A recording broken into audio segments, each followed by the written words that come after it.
This meeting is being recorded by Hadley Media and by the Hadley Select Board. Is there anyone else recording? Seeing none, please put that in the minutes. All right. No public comments. All right, consent agenda. So you still have a couple people that are still trying to connect, I think. Okay.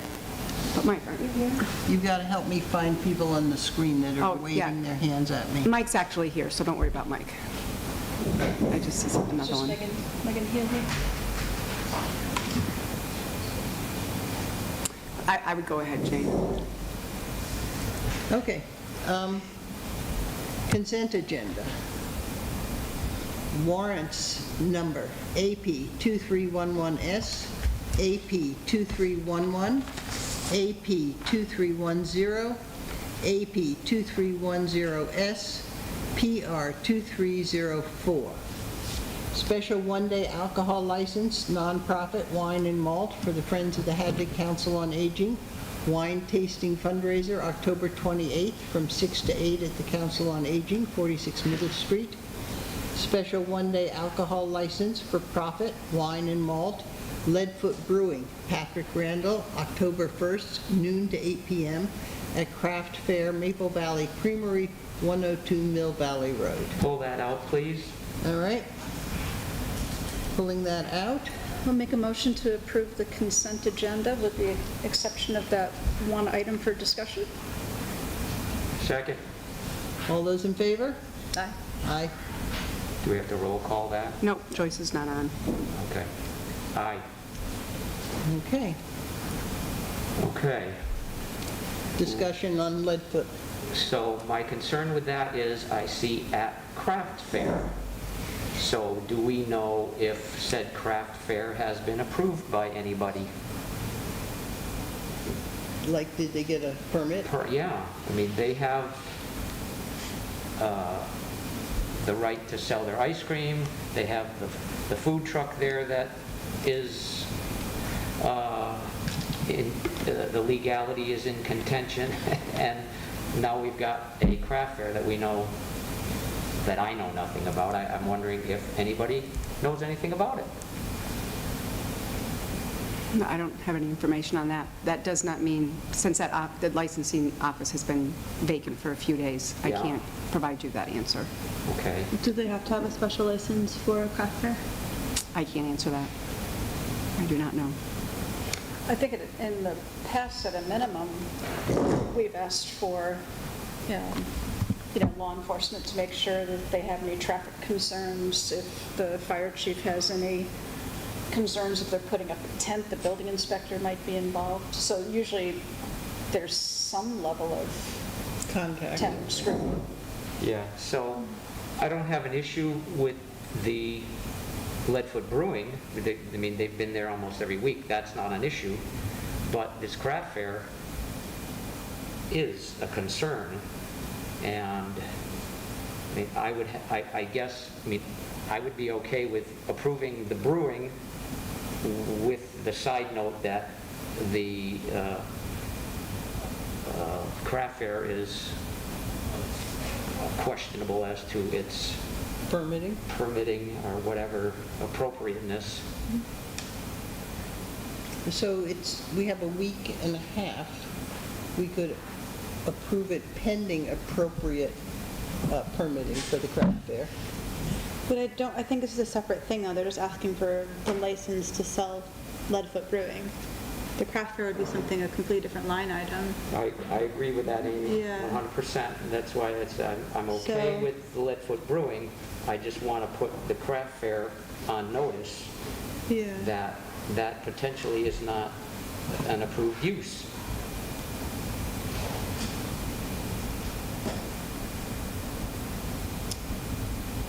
Yeah, I'm happy to support the approval of the one-day alcohol license. Yeah, alcohol license. But would suggest that our licensing coordinator or their delegate reach out to, is it Patrick Randall?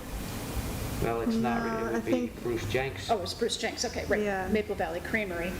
to get more information and determine whether or not a permit is necessary.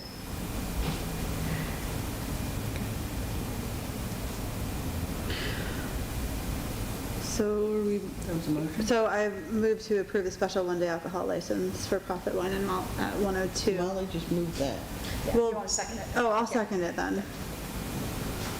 Okay, all those in favor? Aye. Aye. All right. DPW Building Feasibility Committee. So I can give a little bit of an intro to Yes, this. Carolyn just would like to give us To an intro. remind everybody, about a year ago, I think, we went into a contract with Weston and Sampson for a feasibility study for a DPW building or facility. So we've been working with them, Scott and I, and some other representatives from the DPW, and Mike and Jamae are here to give you a kind of an update of where we're at, what happens with the feasibility study, what's next, and some suggestions for the select board regarding a DPW feasibility study and outreach. So how's that for an introduction? Fantastic. Okay, awesome. Can I share my screen?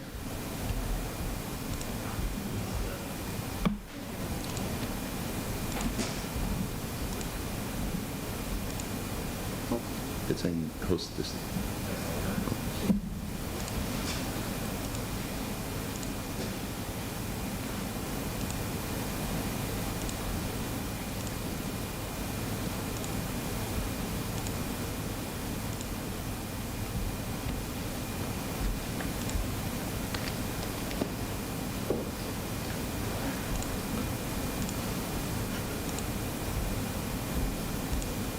Ah, there we go. Okay, thank you.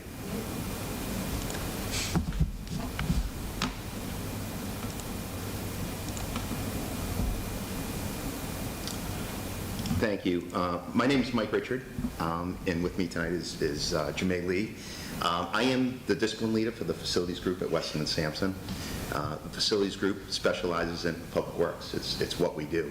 We have about 15 architects and 15 engineers, and 90% of our work is public works, and it involves the planning, design, and support of construction of new facilities, plus operations consulting that we do. So, as Carolyn mentioned, about a year ago, we were hired by the town to start a feasibility study, knowing that the existing facility is going to be in need of replacement or repair at some day in the future. We wanted to get this process started. So we're here tonight to just give you an update on where we are in that process. Thank you. I put together an agenda just to keep us on track. I'm going to talk about the responsibilities of the Public Works, the existing conditions that we found when looking at the facility, the benefits of replacing the facility, and what are the next steps as we move forward. So the Department of Public Works consists of 5 different divisions: highway, building maintenance, equipment maintenance, water, and wastewater. The focus of our study is really on the top 3 groups there: highway, building maintenance, and equipment maintenance. We're not focusing so much on water and wastewater because they're going to stay at their existing facilities. But there is going to be some overlap with vehicle storage and other needs that this new facility will house. I'm not going to go through the different responsibilities of each of the disciplines. The important takeaway here is that the DPW touches the lives of every resident, of all the residents, every day, and that's something that we see a lot of people overlook. From the time you wake up in the morning to the time you go to bed, everything you touch, from the water, the roads, the cemeteries, school grounds, all been impacted by Public Works. APWA reporter said it best. They said, Public Works is the first responder who are there until the emergency is over. And what often people overlook when we approach people about a new facility is that they're first responder. A lot of people don't think of that. And it's a presidential directive through the Department of Homeland Security that defines them as a first responder. So the other thing that we think of when we talk about DPWs is that they're on call 24 hours a day. And oftentimes, what we think of is snow and ice. Everybody says DPW, they plow our roads, they salt our roads. What people don't often think about is the other stuff they do in terms of the storm cleanups, the road cleanups, the accident responses, et cetera. In fact, they support all the other emergency departments. And just like we said in the last slide, they're the first responder who are there until the emergency's over. First one in, last one out. I'm going to turn it over to Jermaine now, who's going to talk about the existing facility. Thank you, Mike. So we had the opportunity to visit the existing DPW facility to get a better understanding of the current operations and capacities, and also the maybe downfalls or areas of improvement that could be made in the study. So we visited 230 Middle Street, which houses the DPW admin as well as the highway department, and there's an existing water treatment facility there as well. Just going to, thank you. So we took a look at the facilities that are currently on the site, mostly being 3 temporary trailers that have been housed, have been housing the staff for the past 20 years, and a facility that was built in the 1960s that serves as a vehicle maintenance and storage garage. These buildings are outdated in a way that they do not accommodate the current DPW needs, including overhead door clearances for modern day equipment, enough office and employee facility spaces to house the staff, including locker room areas, which are currently part of the garage space, toilet facilities for the, I think 14 staff, 15 staff that are there, as well as a break area for downtime, including storm events and emergencies that might require rest and respite and on-call 24-hour services Mike was talking about earlier. Sorry, thank you. Oh. Hey. Too eager. In terms of the maintenance facility that is on site, the DPW is currently responsible for the maintenance of all town-wide vehicles, including school buses, which unfortunately do not fit in the bays due to the overhead door clearances. So there is not enough room, and vertical room and horizontal room, to accommodate the full capacity of the town's fleets. And the storage garage also limits the indoor storage, which provides longevity to the town's fleet, which is a massive capital investment. Excellent, thank you. Currently, there is a pole barn on site, which is an unheated space, which is a great indoor coverage facility for the fleet, but does lead to potential delays in mobilization for these on-call emergencies that the town is responsible for. And pieces of equipment such as the Vector truck, which is a fairly expensive piece of equipment, is not accommodated in these current storage facilities, as it is too tall and sits out year-round uncovered, exposed to all the elements throughout the year. Another important aspect to maintenance of the vehicles is a wash facility, which can get the grime and salt off of the trucks to prevent from rusting, creating a longer lifespan for the trucks. That is not currently available to the facility and the DPW. It is mostly a rinse down and is majorly limited by the weather. And lastly, the 2 other site elements that are a full town service that are housed at the 230 Middle Street site are the salt operations for the snow emergencies, and also townwide fueling dispensers, which have reached the end of their useful lifespan. The salt dome itself is limited by the site access and the traffic for proper efficient mobilization during said storm events. So currently in our feasibility study, we have conducted staff interviews and have determined, based on the needs of the town's operation, what the programming necessary for a new DPW facility would be. And we are currently in the process of narrowing down a series of town-owned sites and providing conceptual site layouts, building diagrams to best prioritize the town's needs. Yes. Yeah, I'll take over. Yeah, sure. So what do you get when you get a new facility? Well, number one, you're going to get a safe environment for your employees. A lot of these substandard facilities, they don't have current safety standards, and they are deteriorating around the folks that work there and creating very unsafe environments. Protection in the town's multi-million-dollar investment in their fleet. Jemaine was just talking about the fleet and the importance of protecting it. The town's invested multi-millions of dollars into this fleet, and you want to protect it as best you can to make those vehicles function when you need them to, and to protect the longevity of those vehicles. Better serve the public through response times. That's another important thing. You don't have this downtime with equipment. Your crew is able to get there quicker under an improved facility. Water quality. The existing facility has virtually no, it's not up to standard with water quality. So a new facility would bring the existing facility, would bring the stormwater system up to compliance. And it stops or eliminates band-aiding the existing facility.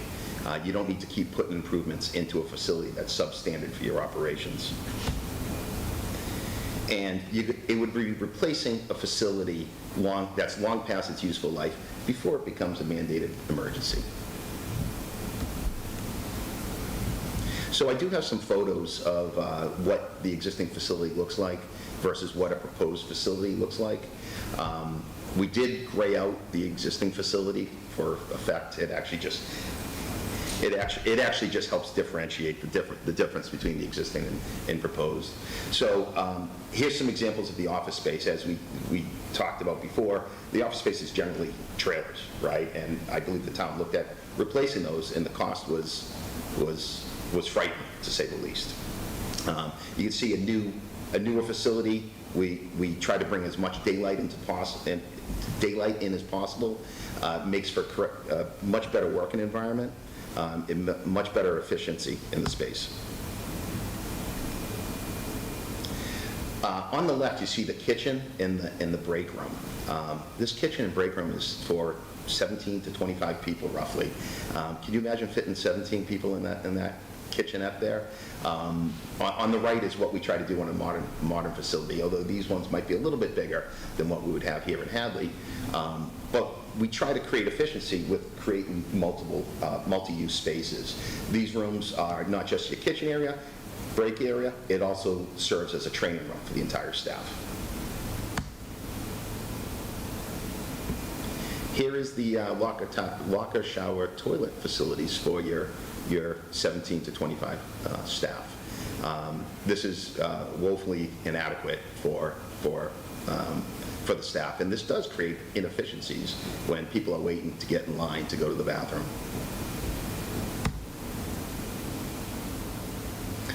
And here is, on the left is the maintenance bay. This serves the whole town fleet, except for the fire department. On the right is a modernized facility. You can see the clearance height there. That allows the vehicles to be lifted to their full height and allows the mechanics to get under it. It's much more efficient in space. Not only that, the environmental compliance in that space and the air rate turnover is up to code. On the left is the current vehicle storage, and there's inefficiency here. We've had studies done on other departments where they lose an hour on each end of the day just moving equipment around because it's all blocked in with each other. That's 2 hours out of the day for every, for your employees. That is very inefficient. On the right, what we try to do is we try to get single stall parking. We store the plows right in front of the vehicles. That protects the plows, they're not outside, protects the longevity of those, protects the longevity of the vehicles, keeps snow and sun off of these vehicles, and protects the longevity of those and increases response times. And here is the wash bay on the left. I'm not quite sure exactly how that is used, whether it's used outside or inside. Inside, you're creating a deteriorating condition. Outside, you got a stormwater issue. So a modernized facility, all that water is contained into tight tanks or into the sewer system. Not only that, you're working on the inside, and you're in a situation where your employees are going to be more apt to wash the vehicles and clean them the way they need to be cleaned versus the system that you currently have. So what are the next steps for the project to move forward? Well, we got to wrap up the feasibility study and the concepts. We got to come up with a site and put the town in a direction moving forward. We need to form a DPW committee. A DPW committee is essential to moving these projects forward. We want the committee to ask questions, understand the project, support the project. They're going to make sure that we're giving the right facility for this town. Then we begin the public outreach campaign. We want the residents to understand and support this project as well.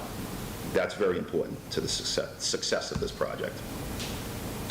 And then secure the next phase of funding at town meeting or whenever it fits in the town's capital plan. And that's it. Any questions? Do you have any sites proposed currently? We've looked at a number of sites, and Jimmy, I don't know if you want to elaborate on that. One of them being the existing site, but we are looking at some other sites as well. Yes, I believe there are 2 on Bay Road, and there is one where the new fire station was completed in 2019. A lot of those sites have shared municipal services, so whether it would be the existing site with the water treatment plant or with the fire station or with another well site or treatment facility, we're looking mostly at town-owned sites so that you don't have to allocate additional funding to purchasing. So we have a few that we need to review for priorities to figure out what the town would like to, what adjacencies would make sense. Thank you. And Carolyn, where do we stand with funding for the next phase? Is that I would like it to go on the annual town meeting this year. annual town meeting? Yes. In the spring, okay. That is, we've spent a lot of time with that in the in-house finance, and I think we've even talked about it when you and Amy Fiden have joined us, that the timing for that is with our debt service, that with these existing buildings, because we're looking probably another year or 2 before actually borrowing for that. So right now is really the best time. We also are in trouble with those trailers. We can't replace them, and they're just, they're really bad. 20 years is not correct. They've been there more like 30, I think. 40 at least. I've been here 40 years and they were there. Yeah.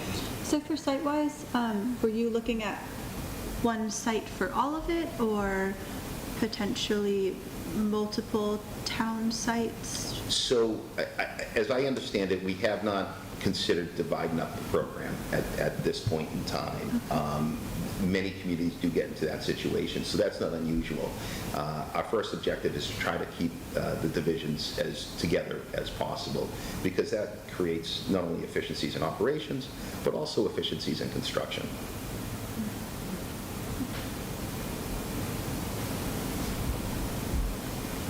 Any other questions?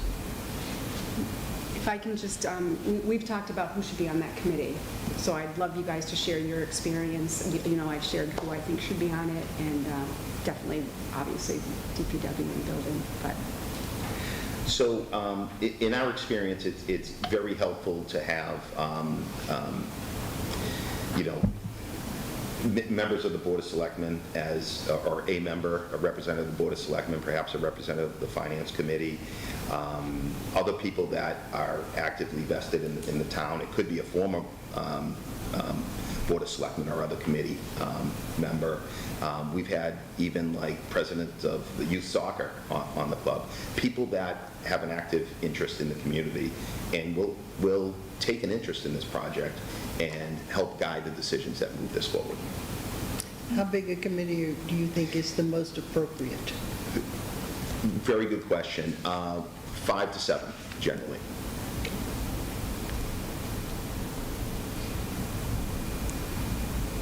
Any other questions?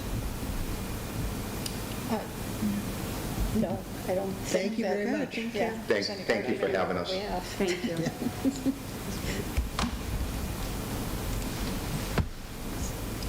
So I'm hoping that you would come up with some suggestions of board members or representatives that should be on that committee tonight.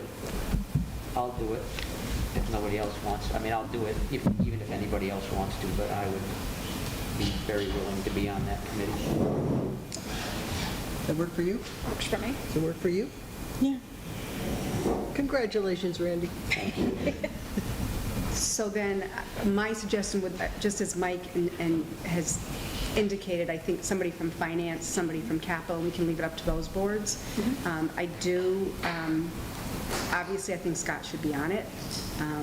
I would also like to see Gary on it. I think it's important, the building person should be on it. And then I think 1, 2, 3, 4, 5, I think you need, who's missing? 2 citizens. Town residents. citizens. Yeah, 2 residents. community members. Make it an odd number. So if you have That's votes. 7, right? So we had 2 more, yeah. So if you'd like, I can move forward with that, and then if you have some suggestions, or you talk to anybody who's interested, or anybody who's watching this meeting would like to be interested, we can bring those names at the next select board meeting. You guys can formally put together a board, but I'll talk to Capital, to Paul, and I'll talk to Amy. Okay? Send me something so I can put on Facebook. Sure. Thanks, Alex. You got it. All right. Russell School Survey Proposal. Courtney and Dan are here. Join us at this table where you get recorded, please.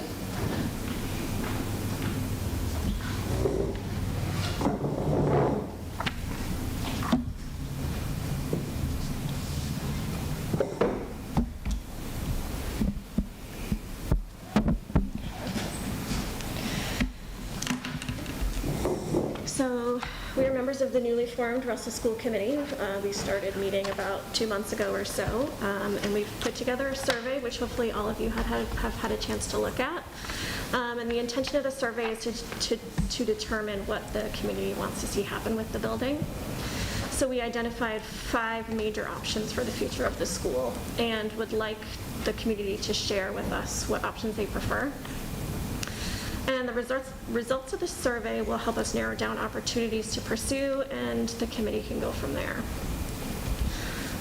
In terms of distribution, we will link to the electronic version of the survey on a small 1/3 page flyer inside the water bill sent to residents from the town. I already received approval from Susan, the town collector, for it to be included in the November 1st water bill, going out to about 1,500 residents. And that the insert will include a bit.ly and also QR code for folks to scan, bringing them directly to the survey.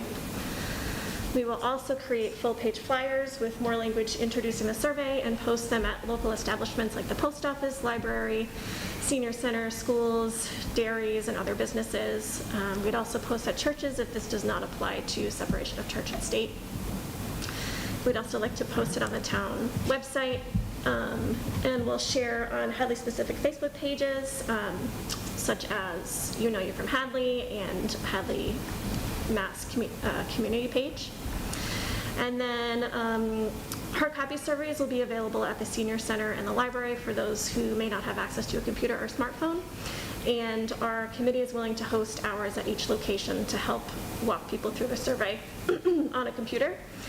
And the hard copies will be collected by the committee and inputted into the electronic version by Allison Donta-Venman, who is a Hadley resident who helped us put the survey together, and she specializes in surveys such as these.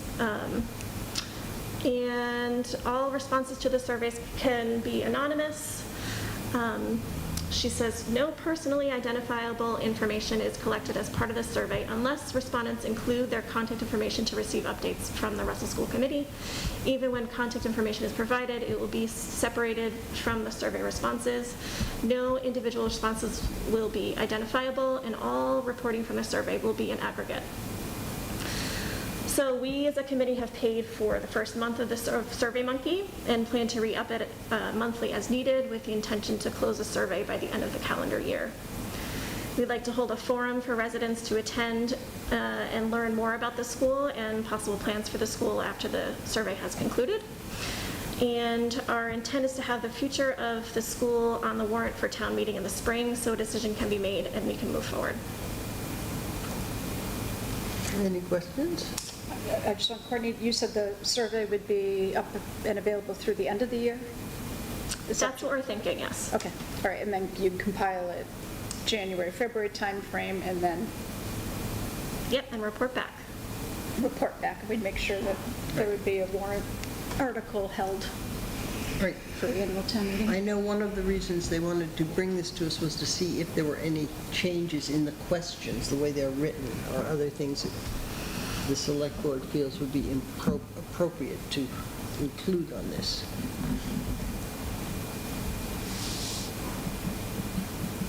I think it covers, I think it looks really good. yeah.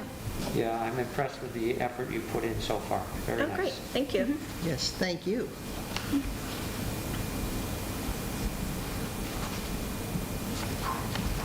Any other questions? Anything to add? All right, so the collector is, do we need to look at anything like money in order to make printed copies, or you have access to a printer somewhere, or how's that going? That's a good question. I mean, we could always use some funding, otherwise we'll just take it out of our own pockets to get it done. Well, it doesn't seem appropriate.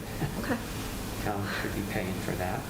Can we print things at Town Hall on the copy machines? It's just got to come out of somebody's budget. So it'll be 1,500 copies, but on third page, so we would need 500 copies. I'm sure if you did a little bit of outreach, you'd find some citizens willing to pitch in. So what's the total? You said 500? Copies, yes. It looks like two-sided? That's it? How many pages when you print it out, two-sided? Are you talking about the one-third page insert, or this? What we're going to have Survey. people pick up here and at the library. Gotcha. Let's see, 1, 2, 3, 4, 5, 6. So it's 7, so it'll be 4 double-sided pages. Can it be condensed? Because I know they're nicely spaced. Yes, it will definitely be condensed. This is just the electronic version, and so we're going to have a different hard copy version available. And, I mean, I don't think we have to print several hundred at a time. We could do 25 at a time, and as I we think we could figure it make out. our way through it. Yeah, we can figure that out. Okay. Yeah, and we just did the housing production plan survey, and, I mean, there definitely were people who filled out the hard copy, but the vast majority went Yeah. online. Yeah, I would expect the same. yeah. Yeah. That's Can I nothing. make a comment? It's Sue. Yeah. Jim asked us to get in for a housing survey. I did give him some of my pre-cut billboard stuff too. That's an expensive way to go. So like a ream of paper and then a paper cutter works very well. As far as the inserts to the bill. And the other thing is that the select board needs to approve that those go into my bill. And once I agree to put them in, the select board also has to approve the content. So just so they're all over. Approve the content or approve you putting in a survey question? Approve the content, which is, I mean, it's going to be a blurb with a link to go to and a QR code. Yeah, I'm happy to share that. Okay. What's your time frame for that? Do we need to do a vote based on, we might need to do a vote tonight. She said the November 1st water bills. Yeah, so Susan said she'll need it by October 15th. Oh, okay, so we have time. We could I'd vote at rather, the since next we didn't meeting. put that on the agenda for a For vote, next- that we do that on the 5th. And if you could have a sample for us for the meeting for the 5th of October? Sure, you got it. Perfect, thank you. Courtney, I can help you with that if you'd like. Okay, thank you. I have a draft started, so I'll send it over to you and we can go back and forth. Okay. Thank you, Sue. Anything from you, Dan? Not really. I'd just like to thank the select board and for, making sure that this goes out in a timely manner. This is an important issue for this town, for the town's future. Currently, the building committee and the townspeople have made all these new buildings possible. And, I think we're in a good position now to pay attention to some of our historic structures. And the survey is the first step. And with the town's approval, we'll make sure that this building stands for future residents to have use of it. And I much prefer this approach than an approach where it's more of like a referendum, like, do you want to keep it or not, right? Because everybody in town doesn't know what all of the possibilities are, so I think Right, this is this a nice really way lays to... it out Yeah, lays nicely. it out very nicely. The most important thing is to stabilize the structure, and that has to be decided by the townspeople. So the fact that we get this out right away is super important. In the meantime, I'm willing to go over there and patch up holes. There's just it deteriorates fast when it's neglected. So if we have this, a decision by spring on which way to go, then we know, we can apply right away for some CPA money to at least start stabilizing the structure. And that'll buy us the time we need to decide what we can do with it. So Was the last option a viable option? Or I'm sorry, with the demolishing and selling, was it considered a historical landmark or no? That specific parcel? That's a good question. Is that, I believe it's the village itself, the center of town is more of a historic district. It's not necessarily that building. Right, but selling the land, removing it from town. Well, the Are we one allowed to do before that? it, the one before It's an it. option. It's a really an bad option. idea, but No, it's an but option. I didn't realize it was an option because I thought it was actually considered like that parcel was a historical landmark for Massachusetts That's a good question. We can look State. into that. thing. I would double check on that. Yep. I don't know who we would ask. I was looking to see if Dan, but he's not piping in, so. Okay. You didn't ask him loud enough to pipe in. Dan, do you know if it's a historical building or lot? I'm not sure if it's on a historical register. I know it's in the historic district, and if we need any kind of federal funding for it, I'm sure it can't be taken down. Thank you.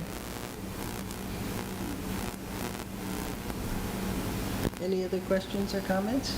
Yeah, thanks for all your work on this. Anybody in the Zoom audience makes comments? All right, thank you very much for coming. Thank you.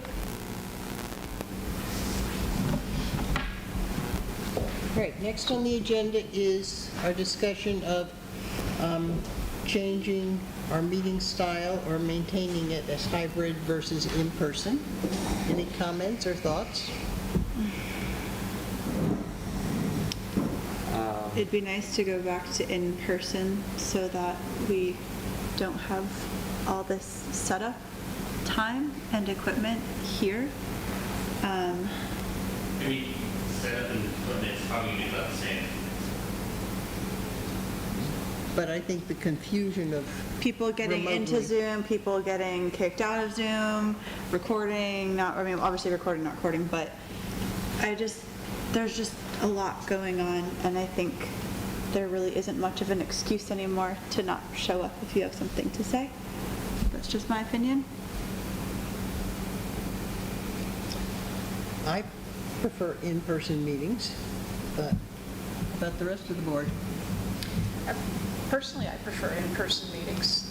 Although, with another meeting I was at, I was reminded by somebody else that the level of attendance has gone up as well, so in terms of people, the number of people who are actually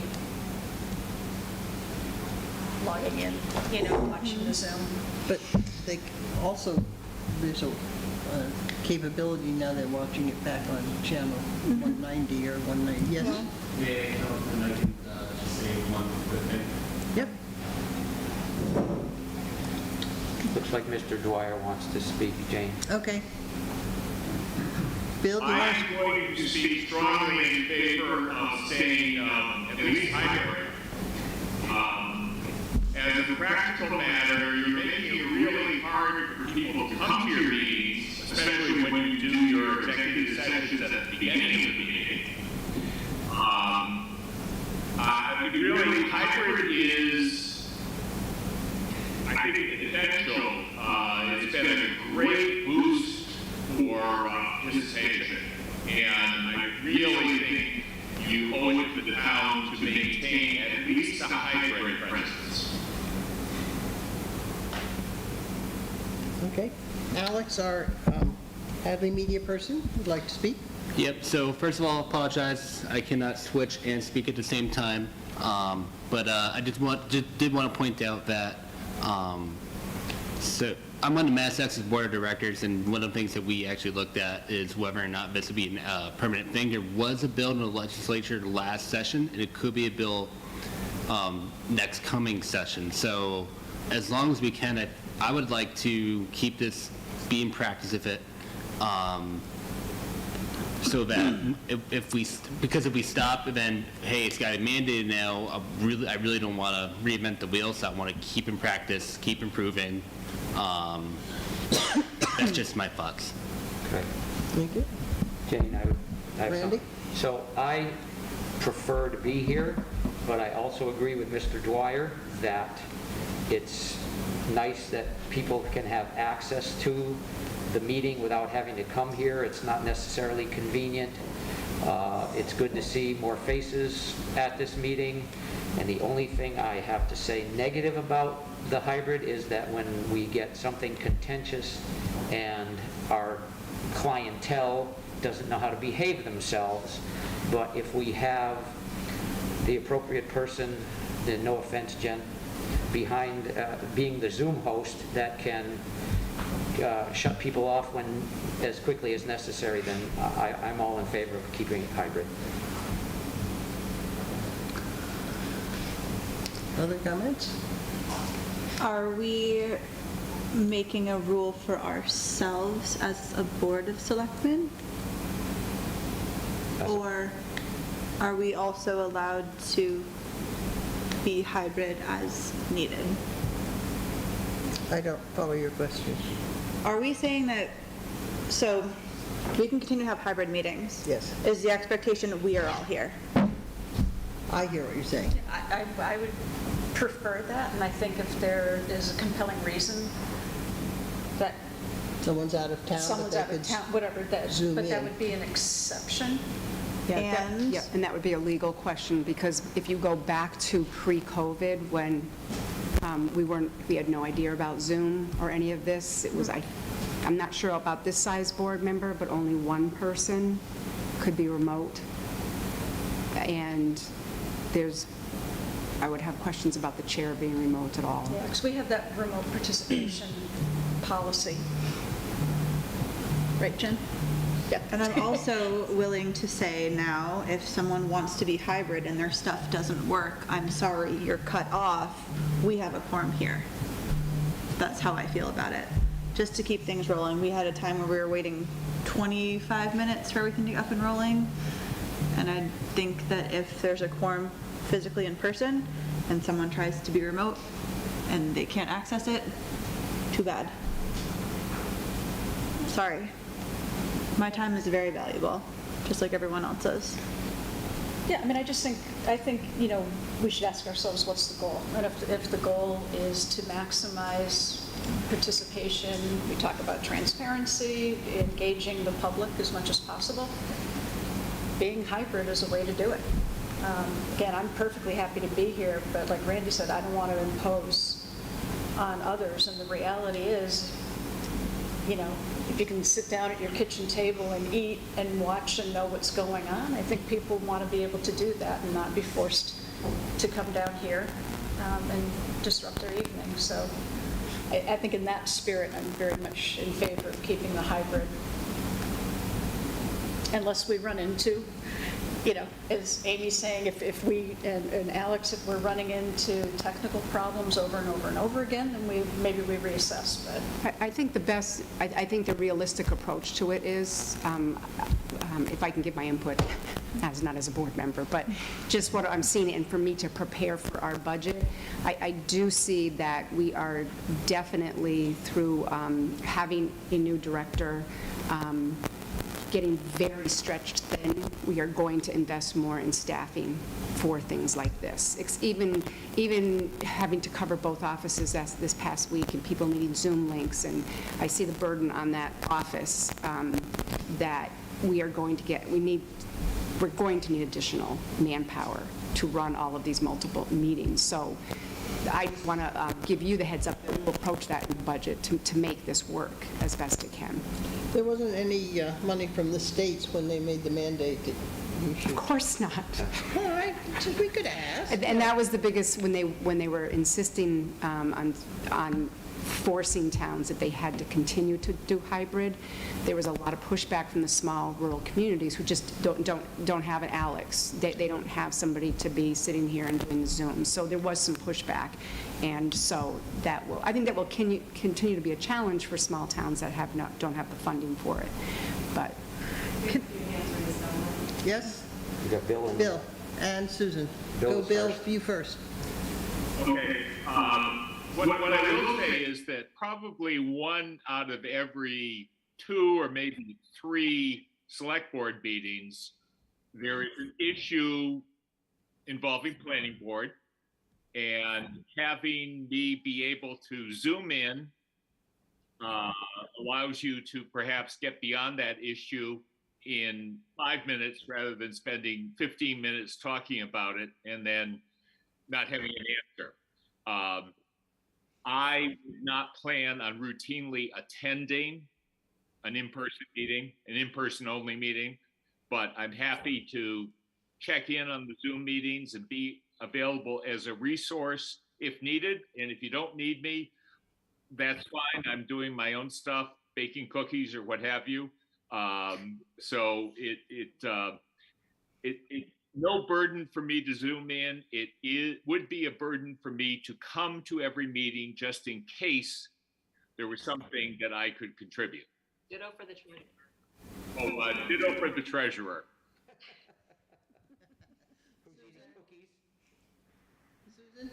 Yeah, my other concern was about volunteer boards. I think Amy was asking, are you making this policy just for the select board, or are you going to impose it on other volunteer boards? Because like capital planning, they're only meeting on Zoom now. And there are a number of other boards that are only doing that.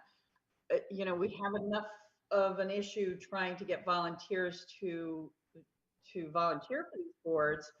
And if we make them meet in person, that might be a problem. Select board. So this line item is strictly for select board? Mm-hmm. Okay. Yeah, so I make a motion to keep our meetings hybrid. Second? Is there, With the expectation that select board members are in person unless there's extenuated circumstances, at which point they may log in on Zoom, but if their equipment is failing, we move forward with a quorum. Expectation quorum in person, right? I agree with that Yeah, I amendment. mean, I think that would be up to the chair from running the meeting, you know? I mean, there might be like a little leeway, but I mean, we don't want to be sitting there waiting while somebody's audio is not connecting Right. forever. okay, I have a motion Molly I seconded it. and a second. Roll call vote, or just vote? Nope, you can vote. All those in favor? Aye. Opposed? Neutral? Okay, thank you. All right, Chamorro Trail Head Cul-de-Sac issue. Hello.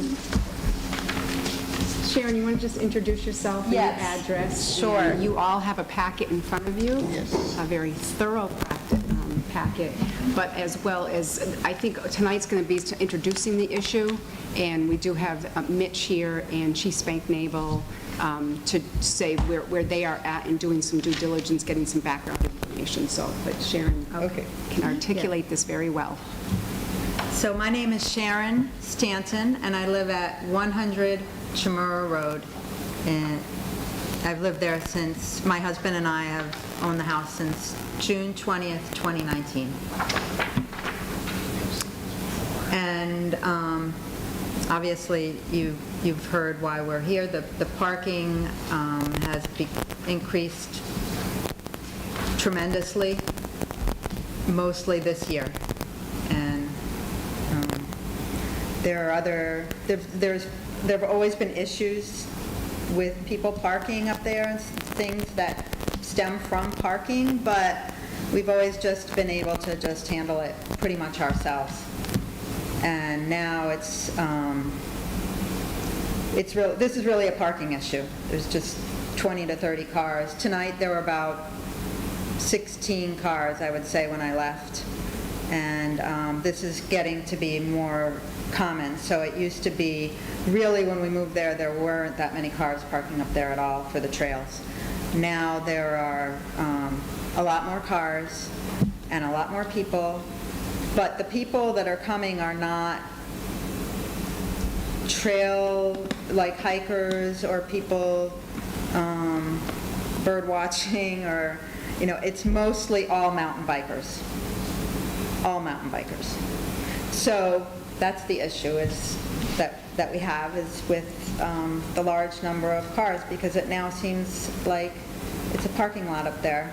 And sometimes it seems like a park because a lot of people hang out after their bike ride and stuff, sometimes for an hour and a half. But, I know, that's not a crime. So is it a daytime thing or a nighttime thing? It's mostly the daytime at this time of year now that it's sort of in between. It's not cold enough that people aren't coming, but it's, people do come in the evening and go out with lights on their bikes to do mountain biking, which supposedly the trails are supposed to be closed at dusk. And the DCR trails, I think, it says half an hour before sunrise until half an hour after sunset, just like hunting. But, sometimes people are out there later than that. Okay. And, it just keeps, I never planned to get so involved, but it just seems like everything that we look at turns into something else. And so I was looking at, the cul-de-sac. Why is there a cul-de-sac there? And I did hear from the fire chief today, who told me he doesn't have any documents as to why, whether or not that's for a fire turnaround or anything. So I guess we just have to look at it as it's a road. It's just a road. But part of the problem is that we're at the end, and it opens up into this cul-de-sac, so there's lots of space there for people to come, and as I mentioned before, a lot of different places are sending everybody, even the town of Hadley is sending the people from the lower reservoir. On the sign it says you can't park here unless you have a permit. There's 15 rules, and there's lots and lots of signs. But they are sending people to either the Notch Visitor Center, which has a parking lot, or to Chamorro Road. And a lot of people, the mountain bikers anyway, they're definitely coming up to Chamorro Road. There are also a lot of mountain biking organizations, even some smaller ones like Northampton Bike Club, and they too have meetings and group rides. It's it's now become big groups that come. Bigger groups. Is that since it was designated as a trail with Kestrel? Yes, I would say so, yeah. We moved in 2019, so it wasn't completed at that time yet, I don't think. It was still being process. worked out. And so now, as I think I mentioned in there, only about 2 weeks ago, I went and I looked at the trailhead sign, and I noticed the emblems of all the, you know, the landowners, Amherst College, Hampshire College, et cetera. But then there's the New England Mountain Biking Association, and so I'm not sure. You know, I was keeping up with things before we purchased the home. I was reading the articles and, you know, doing some research, and I don't recall anything about, you know, the New England Mountain Biking Association, which has thousands of members, being part of the whole thing. And I think a mountain biker told me that the New England Mountain Biking Association does most of the trail work for the Kestrel. That's hearsay, but that's what somebody told me. So, you know, now that it's like that, I think they sort of feel like they have an in on the, you know, that it's their trails. Can I ask you about that? Sure. Particular? So I went to the site this afternoon just to be prepared for this meeting, and I'm looking at the trailhead sign, and I didn't see anything that specifically said this bike organization, but on the left-hand side of the sign, it looks like a cannabis plant sticker. Oh, Right? Is that true? I don't know about that. And then there's some, above that, there's something else, and it's inside the glass, but the glass is not locked. So it appears to me that anybody could go there and put a sign if they wanted to. And I guess it's up to Kestrel to come and police that, because it's technically their sign. Right, yes. So I'm not sure about the validity of what, I mean, I believe what you're saying about the bike sign being there, but I don't know that they had a legal or valid reason to put it there, is what I'm... Well, no, I mean, because where's this from? Yes, that's it. That's it. So it's part of the, you know, the actual sign that was made by the Kestrel. This is inside the glass. That is inside the glass. The stuff that I'm looking at, okay, so that's the NEMBA is the bicycle? Right, Okay, so that's there's two other stickers on the glass. Yeah, I think I did see the one that looked like, I thought it looked like a cannabis. Yeah. But I don't, you know. Okay, so anyhow. So, Amy, do you remember, or were you listening in when we were talking to Kestrel and discussing this? I don't remember anything about bikes. The only thing I recall, and this is before I left the select board, when we were talking about acquiring the town-owned land, and Kestrel came in and they wanted to count that land, there was a kind of an informal subcommittee formed, because I know the snowmobilers, the mountain bikers, right? There are a variety of groups that were concerned that their access rights were going to be taken away. And they seemed to work cooperatively to come up with a plan that was acceptable to everybody. But you know, I don't know how formal that actually was. I think it was more to give the select board assurances that if we voted, you know, that there weren't going to be major changes on that. So that would go back to what, 2020? Yeah, 20, that's when I joined. 2020. So we might be able to find something at that point. I don't remember it having anything specifically to do with Chamorro Road. I remember the conversation about wanting to make sure that the snowmobilers had right-of-way. I don't remember hearing anything about bikers, but I may not have been tuned into that at the time. Yeah. And that they have their logo here and the snowmobile club doesn't, I find interesting. Well, there's no, the trailhead sign says hikers and bikers only. No motorized vehicles are allowed Right. on this section. So before we get all wrapped up in all this, there's a couple of comments I would like to make as far as potentially legal stuff. So Chamorro Road was formerly known as Cunningham Road. It was laid out by the county in 1947. And it's 2 rods wide, which is 33 feet, and it is straight road, or a consistent width from Hockenham Road to the end, and it stops in a rectangular position.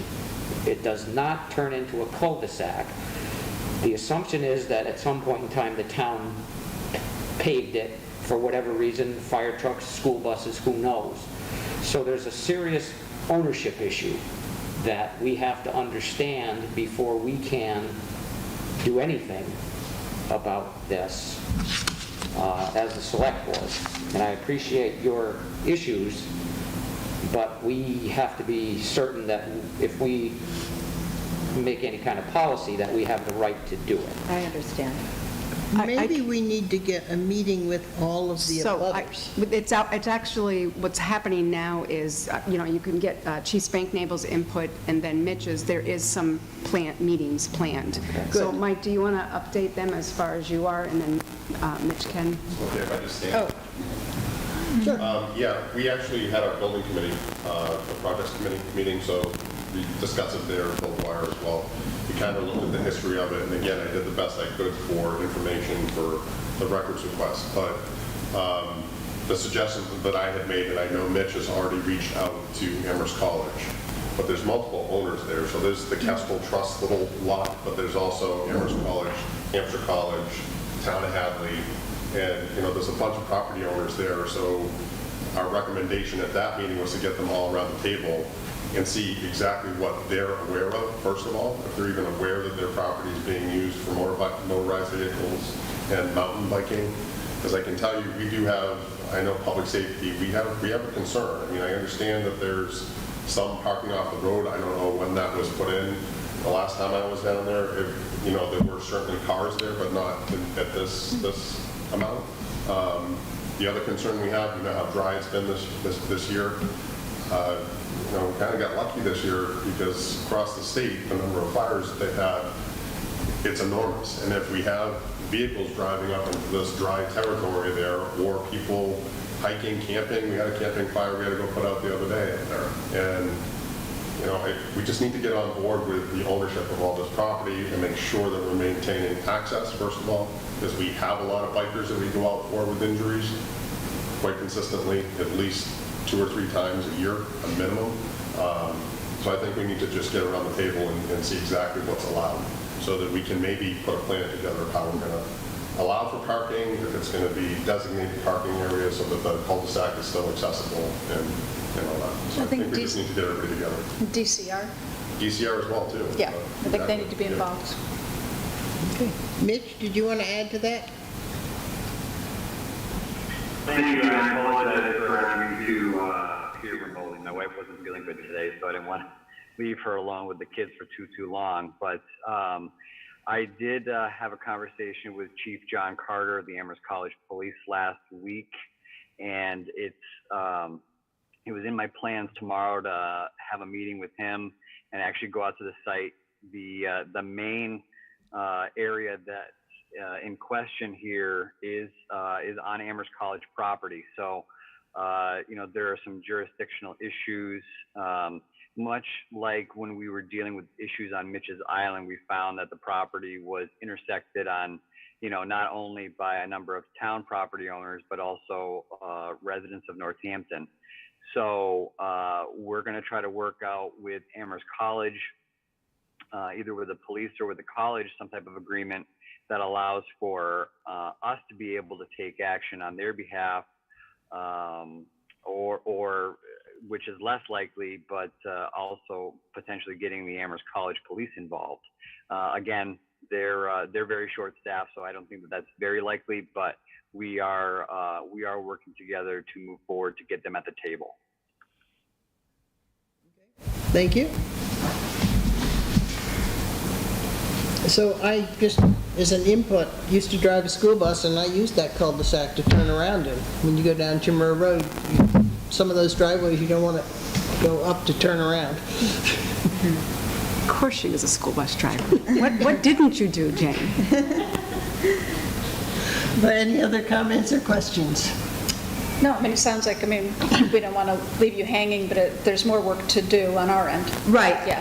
I completely understand But thank you that. for bringing this massive, impressive, but useful document to us. Okay, well, thank you for addressing this and helping us out with this. And we will keep you apprised of what's going on. That would be great. Okay, I appreciate it. thank you. Thank you so much. All right, thank you for your time. Thank you. All right. We need to amend a one-day alcohol license. They changed It's the actually, date? no, it was a misprint from the person who submitted it, that you've always approved their. We've already done that? Well, we're just clarifying on the license what the time frame is. It's not going to, the time frame is not until, halftime is till the end of the third quarter. Okay. And that's for 10/8, 10/15, 10/29, 11/26. So this is just administrative Just correction? administrative, yep. Okay. Do you need a, oh, yep, so it's right there, yeah. Motion to amend the hours of event of the October 8th, 15th, 29th, November 26th special one-day alcohol licenses for UMass Top of the Campus to read at the end of the third quarter intermission. Second. All those in favor? Aye. I have a random, just mini question. Is it because there was amendment to it that it couldn't be on the consent agenda? Yeah, That's all it I was? think, Okay. yeah. I probably put it in consent, but I wanted you guys to be aware of it and make sure you saw it. Okay. All right, Hadley Police Department, new hire, full-time officer. That would be Mitch. Mitch, you're on again. Thank you all. I want to open just by saying that we just wrapped up a extremely successful hiring process. This is the first time since Chief Mason has been chief where we have gone outside to find full-time candidates as a result of the new post-commission and the essential elimination of reserve police officers. We don't have the same internal pool to be able to choose from, and that was of a huge benefit to us as we were able to bring on officers in a reserve capacity, put them through our training process, and ultimately determine whether or not they were a good fit for our agency. And then when a full-time position came available, then they would very easily and very quickly slide into that open position and ultimately have to attend a full-time police academy. So with that, and also with the union, with the negotiating committee for the union contract, without getting too deep into that, we were able to post a competitive salary range for our full-time positions. We're wrapping up a hiring process for 2 full-time officers, and from that application process, we brought in nearly 20 applications from the outside, and 5 of which were full-time academy trained. So, we were very fortunate to have 2 very familiar faces within that hiring process, which made the process very easy for selection purposes. And as you know, very recently we brought back Officer Harry Santiago, and I'm pleased to say that we're bringing back a very familiar face to us as well. So I will start by saying that this request is for a conditional appointment, and this would be conditional on the completion of Daniel Clark's physical and psychological examinations, as well as certification by the Massachusetts Police Officer Standards and Training Commission. This conditional employment will allow for the candidate to complete the necessary steps to become post-certified. And those steps include the physical assessment, psychological examination, and the completion of any in-service training. And once those are all completed, we can then submit to the post commission and get Dan Clark certified. So Daniel Clark is a full-time certified police officer who was previously employed by the Hadley Police Department as a special police officer before being offered a full-time position in the town of Ware. And we are proud that Dan Clark applied to return to the town of Hadley, and Chief Mason and I, as well as the officers that work with him here in Hadley, are excited to reclaim him for the town of Hadley. And with that, we would ask that you accept his conditional appointment. Second? Any further discussion? All those in favor? Aye. Okay. And I know it's not customary that you ask any questions, but Dan Clark is here. I don't know if he actually got his camera to work, but he is here and joined via Zoom. I am here. Can you guys hear me? Okay. Yeah, Chief Mason advised me that I should look sharp and smile for the meeting, and I promise you I'm doing both. But I can't get my video to work somehow. I apologize. You're smiling, that's fine. You look good from here, Dan. I promise you. I promise you I am. Okay, well, congratulations. And welcome thanks back. for coming back. Yep. Thank you. Thank you so much. All right, and civilian traffic control officers, Mitch?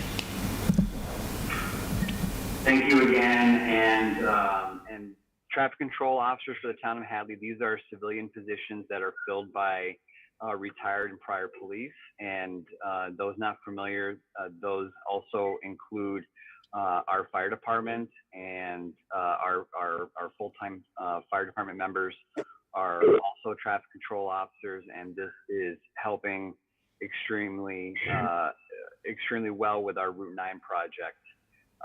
We are bringing on a number of several more traffic control officers this evening. The Route 9 project is in full swing, and we found ourselves last week scurrying to find officers to fill these roles. So we've had significant interest in the traffic control officer position, and tonight we're recommending the hiring of 6 more, and those 6 are Michael Graviak. He's a town resident, and he's a retired court officer as well as a prior Hadley police officer. We are recommending William Chapman. William Chapman is a retired University of Massachusetts police officer.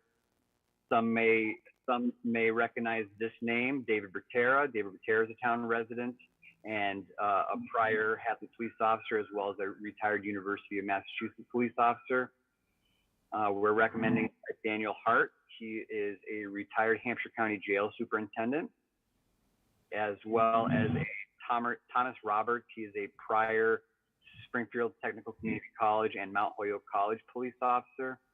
And last, a Michael Grolensky.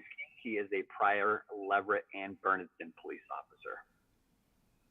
Motion to approve the hire of civilian traffic control officers. Second. Any discussion? All those in favor? Aye. Aye. All right. Thank you all. Thanks, Thank you, Mitch. Promotion of the acting DPW director to permanent DPW director. Jen, do you want to say anything?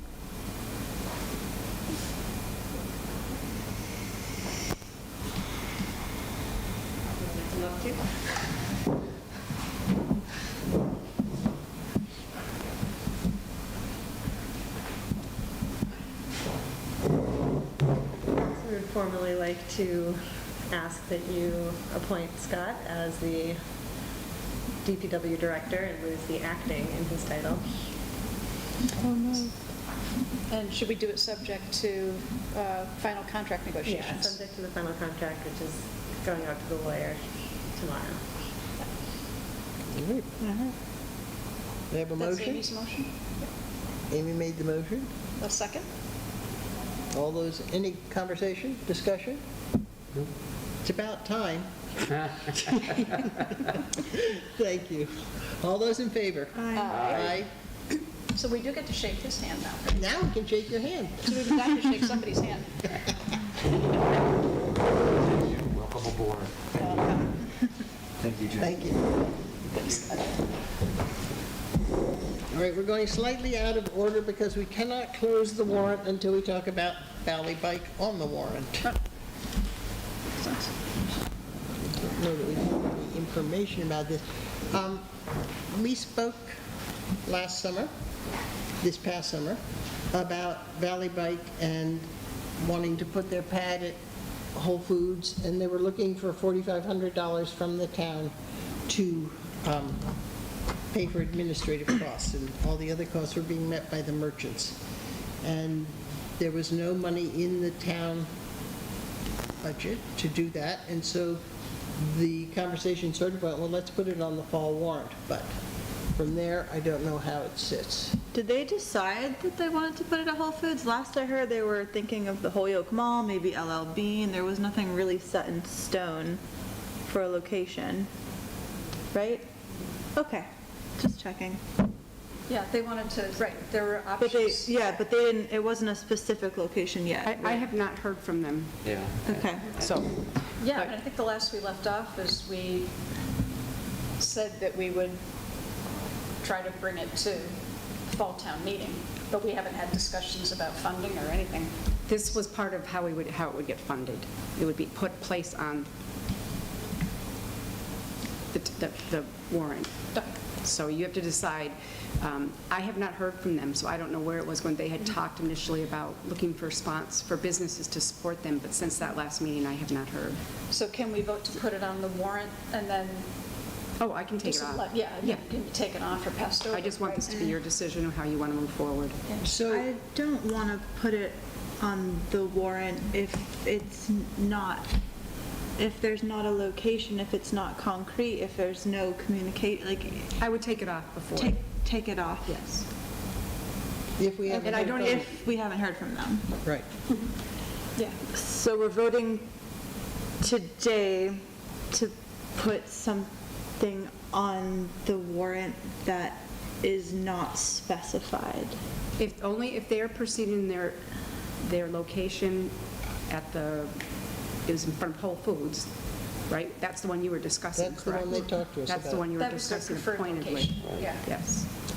The question was, when we put it on the warrant, it also was going to include, was the town willing to pay $4,500? And that was going to have to be put in somebody's budget so it could be done. Right, or taken from free cash or. Do we need to specify that in terms of how it goes on the warrant? Before it goes to the lawyers. Absolutely. Yeah.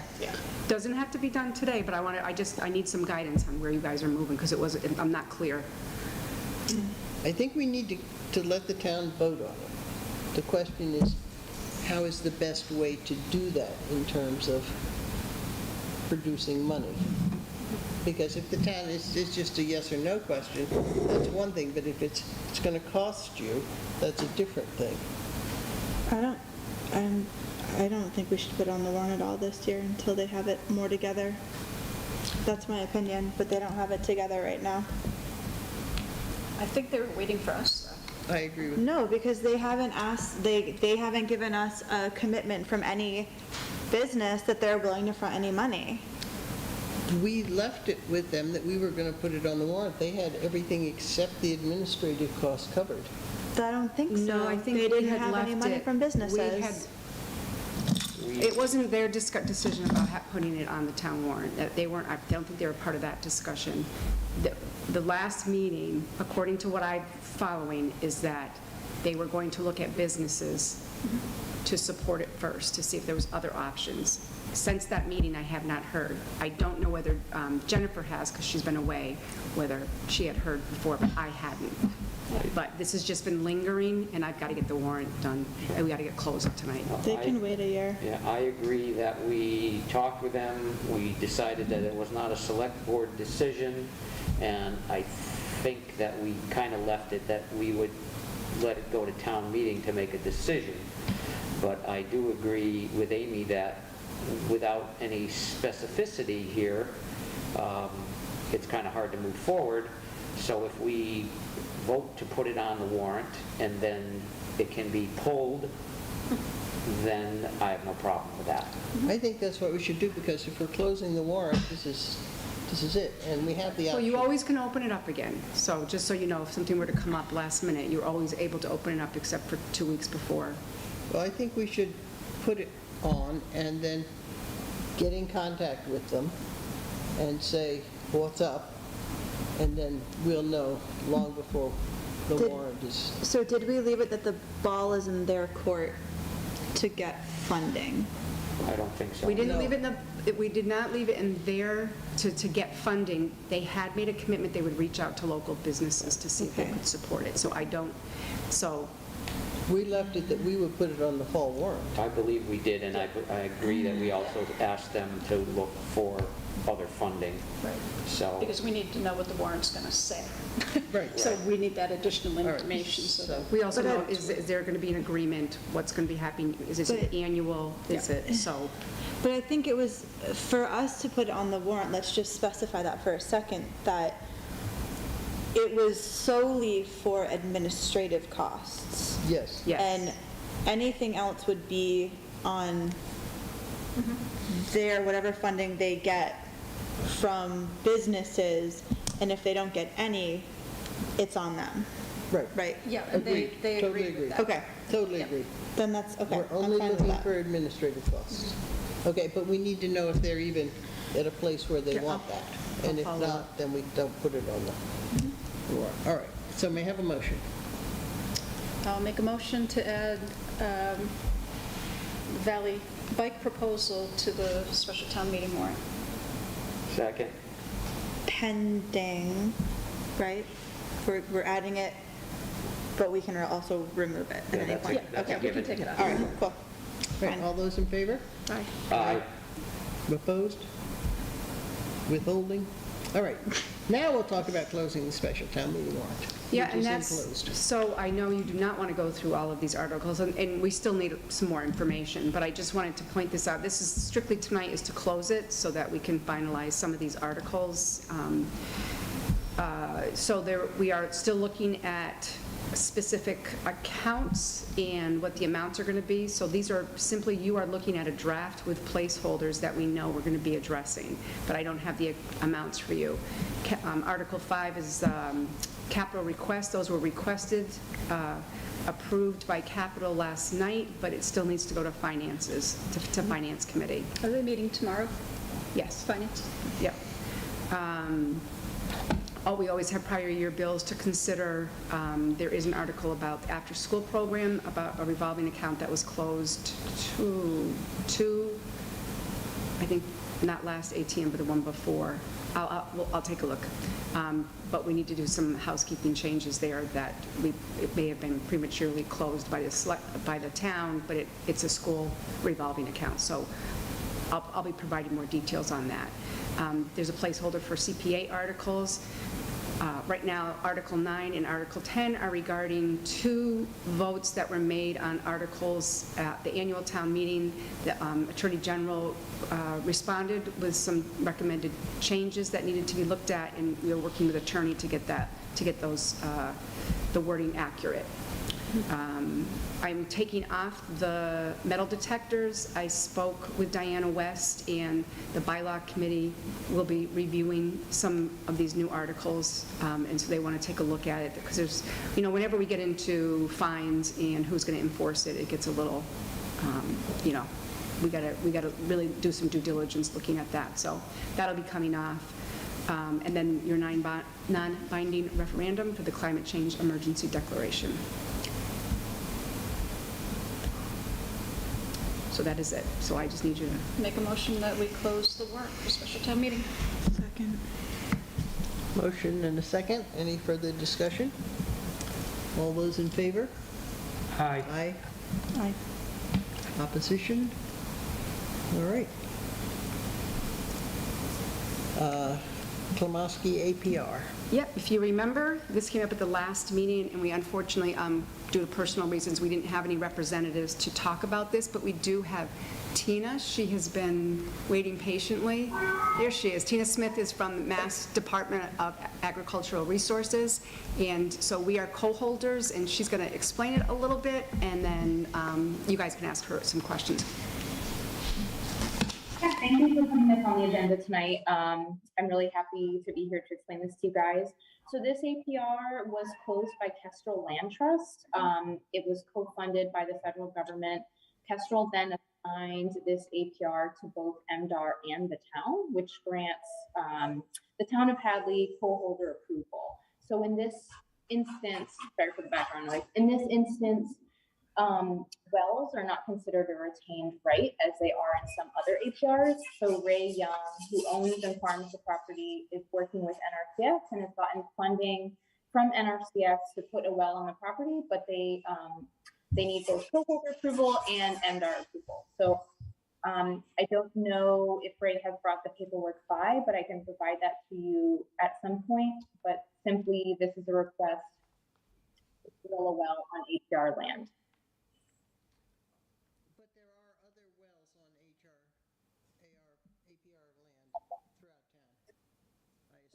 Certainly, there's other wells on APR land throughout town. This is only coming to Hadley, the town of Hadley Select Board, as this APR specifically requires the town approval for this well as MDR's approval. So not all APRs require that we approve wells on their land, but this one specifically does.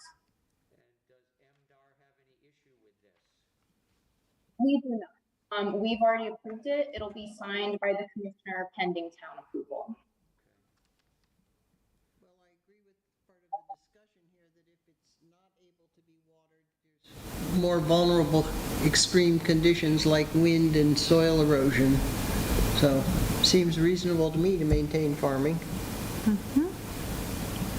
Is there any other discussion? Scott, do you have an opinion on a well?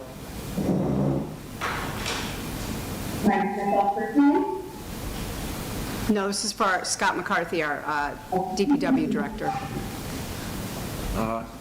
As in our previous conversation, there is some concern on the water department's behalf, but under these conditions, I guess it should be granted.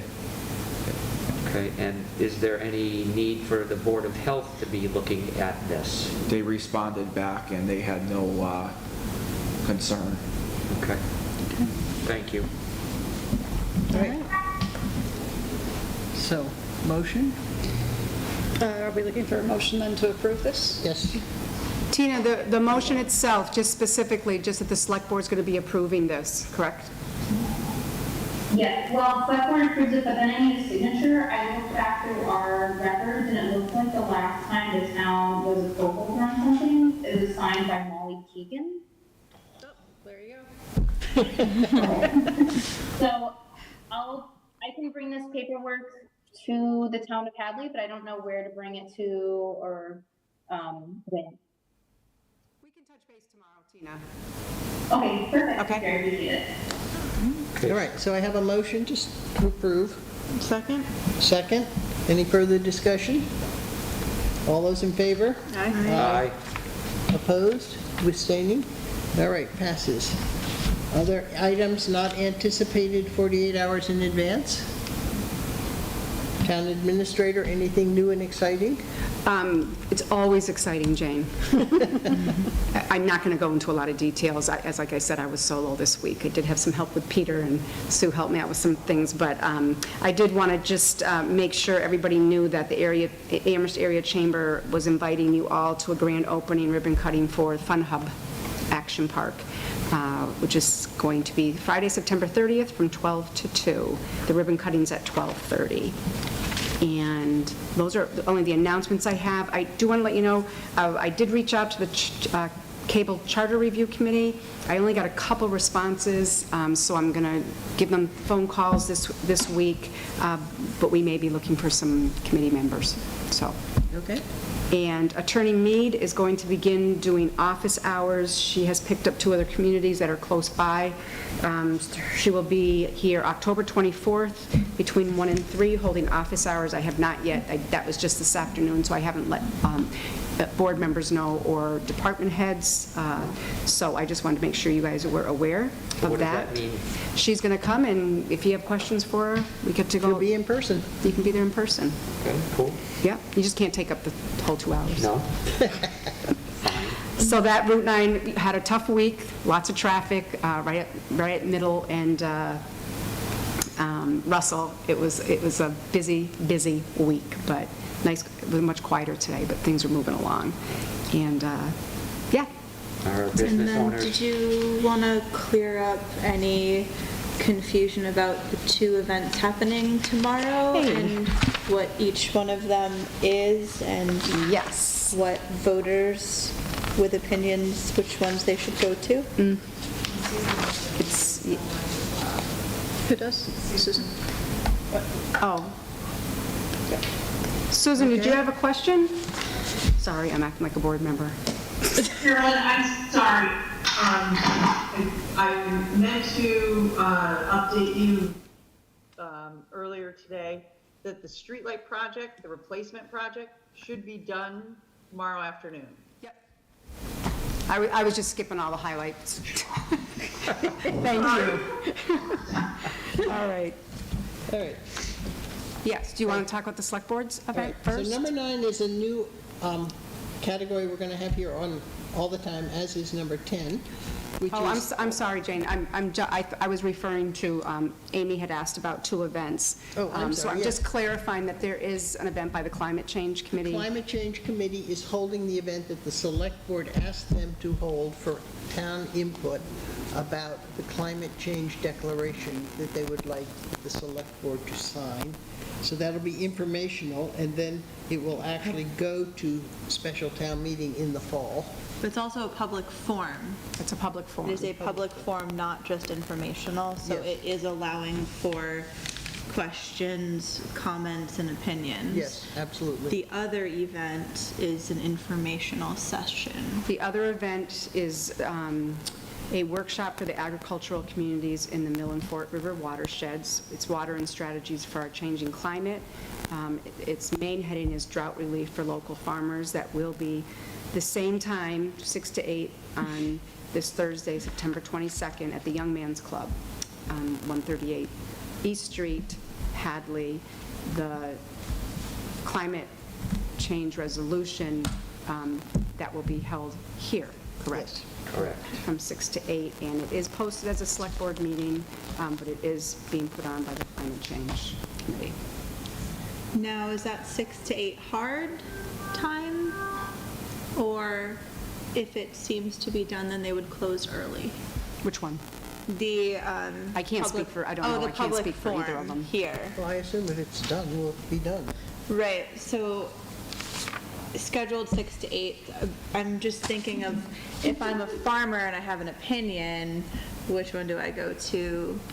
And it would be better to maybe come here first and then go to the other one if there's a voice that you would like to be heard, right? Make sense? Yeah, I can't speak for. Because there's no guarantee this is going till 8, essentially, Right, and I think right? they're presenting first. They're presenting first. Yeah, so we don't know when the comments will start being received. Okay.